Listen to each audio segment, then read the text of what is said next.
استاد سره تعاون دی ما ام اس ته وی او تاسو شونه هدایت دی کنه اب هم ان شاء الله کوي او هیڅ ټینشن نه السلام علیکم شن مغلوی پښتنی لا بنیادی مقصد سو خلکو ته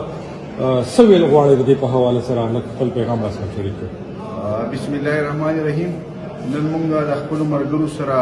دلته دا غفور تاسو درالو کوم چې څوره د مخکې یو بدبخت زوی چې هغه پلار باندې امپایر کړو په مور باندې امپایر کړو د هغې په وجه باندې د هغې والد صاحب وفات شو او مور یې دلته په تیمرګر هسپتال کې زخمي حالت کې پرته ده نن موږ راغلو د هغې تپوس هم وکړو د هغې بیمار پرسین وکړه او هغې ته هم دا ووایي چې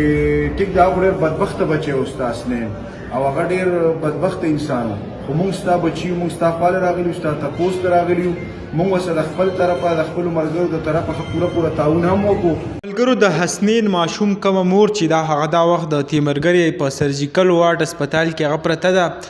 د هغې کوم اپریشن چې شوی دی د هغې په هکله هم تاسو ته معلومات درکوو له ټولو نه مخکې خو زه تاسو ټولو ته دا ویم چې په سوشل میډیا چې کم خبر چلیږي په هغې کې خلک وایي چې هی مړه ده او داسې قیسې کوي نو هغه وفات شوي یا څه نه ده بلکې کم دا خپی چې دا داسې ویلی کېږي ګڅ خپی چې دا هغې لګېدل دی نو په هغې کې یو رګ لګېدل دی د هغې نه ډېره زیاته وینه تلې وه د هغې نه پس بیا یو اپریشن وکړو خو بیا ډاکټرانو چې کوم دی خپل یو میټینګ راوغوښتو د هغې نه پس یې وله بل بیا دوه اپریشنونه چې کوم دی هغې له کړي دي او دا وخت داخل ده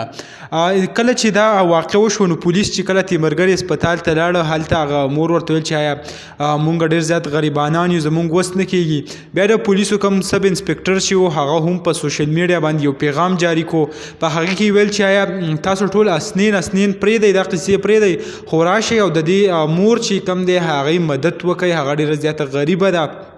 بیا داسې چل وشو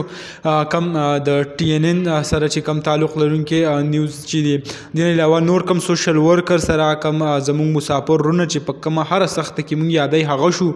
بیا د دې کم اسنین ماما چې دی او د دې مور کم رور چې دی هغې په اکاونټ باندې بیا خلکو پیسې راولېږلې دې نه علاوه سوشل ورکر چې وو هغه ورسره هم لاړه تیمرګر هسپتال ته ورسره امدادونه وکړه نو دغسې یو ضلعي رهنما زما خیال دی پیپلز پارټۍ سره دې تعلق دی هغه هم د هغې بیمار پرسۍ له تللی دی او مکمل اطمینان یې ورکړی دی چې څه قسمه ضرورت ستا راځي هغه به در سره مونږ کوو بل د تیمرګر ایم اس چې کوم دی د هسپتال هغه هم د هغې برپور مدد کولو اعلان کړی دی دا یې هم ویلي دي چې کومه دوایي په هسپتال کې نه میلاوېده ابه وله زه د خپلو پیسو نه په بهر نه راوړمه خو داسې څه تکلیف به دیو ته دلته نه راځي ایم اس دا هم زیاته کړه چې حالات چې دي هغه د خطرې نه بهر دي یو 4 ورځې به دا دلته ایډمټ وي بیا به هغه کور ته ځي نو دغه ویډیو و دغه معلوماتو تاسو سره شریک کړه امید لرم ویډیو به هم خوښه شوي که ویډیو هم خوښه شوي ویډیو لایک کړئ او که زموږ په چینل نه وي چینل سبسکرایب کړئ د داسې نور ویډیوګانو لپاره